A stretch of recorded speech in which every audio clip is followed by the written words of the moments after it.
ওই দিন আমির হামজা ভাই একটা বয়ানে বলতেছিলেন যে আমরা কয়েকজন মিলে খাইতে বসছি, সাথে একজন অন্ধ মানুষ। কি মানুষ? অন্ধ। হঠাৎ করে কারেন্ট চলে গেছে।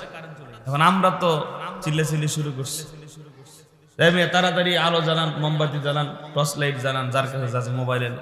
এখন ওই অন্ধ মানুষ বলতেছে, হুজুর এই একটা মিনিটও হয় নাই কারেন্ট চলে গেছে, আপনারা তাড়াহুড়া শুরু করছেন, অথচ আজকে আমার বয়স 40 বছর। 40 বছর হয় আমার চোখে কারেন্ট নাই। 40টা বছর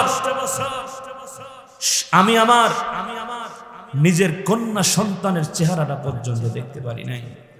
40 বছর আমার মার চেহারা কেমন, আমার বাবা দেখতে কেমন, হাসরের দিন নাকি মাকে মানুষ দেখবে, বাবাকে মানুষ দেখবে, ভাই ভাইয়ের কাছে যাবে, ভাই বোনের কাছে যাবে, সন্তান মার কাছে যাবে। হুজুর আমি তো আমার মারে চিনি না, আমার মারে কোনোদিন আমি দেখি নাই। আমি হাসরের দিন আমি কেমনে আমার মারে দেখবো? 1 মিনিট কারেন্ট গেছে, অন্ধকার থাকতে পারেন না, অথচ 24টা ঘন্টা আমি অন্ধকারে থাকি। আল্লাহর দুনিয়াটা কেমন সেটাও আমি জানি না। বাবারা, এজন্য সর্বদা শুকরিয়া আদায় করবো কার?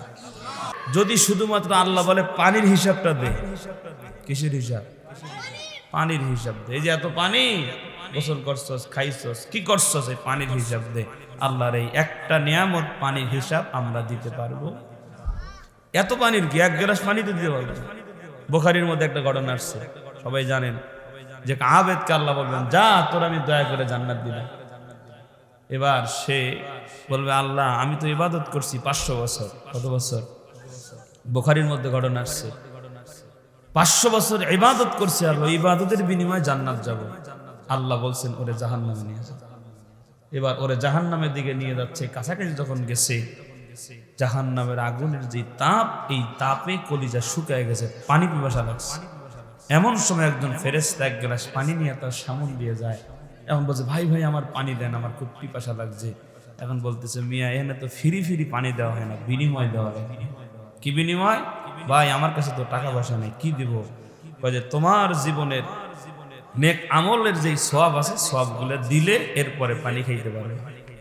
এত তৃষ্ণার্ত বলছে, ভাই আমার 500 বছরের ইবাদতের সওয়াব আমি তোমারে দিয়ে দিব, তাও 1 গ্লাস পানি আমারে তুমি দাও। 1 গ্লাস পানি দিবে, 1 গ্লাস পানি পান করবে, বদৌলতে 500 বছরের ইবাদত দিয়ে দিবে। এবার তার কাছে আর কিছু আছে? এবার আল্লাহ বলবে, ওরে নিয়ে আসো। এবার যখন কাছাকাছি নিয়ে আসছে, আল্লাহ বলে, কিও তুমি না তোমার ইবাদতদের দিয়ে জান্নাত যাইবা, এখন কি দিয়ে যাইবা? আল্লাহ বুঝতে পারি নাই, ভুল হয়ে গেছে। 1 গ্লাস পানির কাছে 500 বছরের ইবাদত দিয়ে দিছে মূল্য হিসাবে। বলেন এই দুনিয়াতে আল্লাহর কত নিয়ামত ভোগ করতেছি, কোন নিয়ামতের প্রতিদান আল্লাহর কাছে, কোন জিনিসটার মূল্য আমরা দিছি?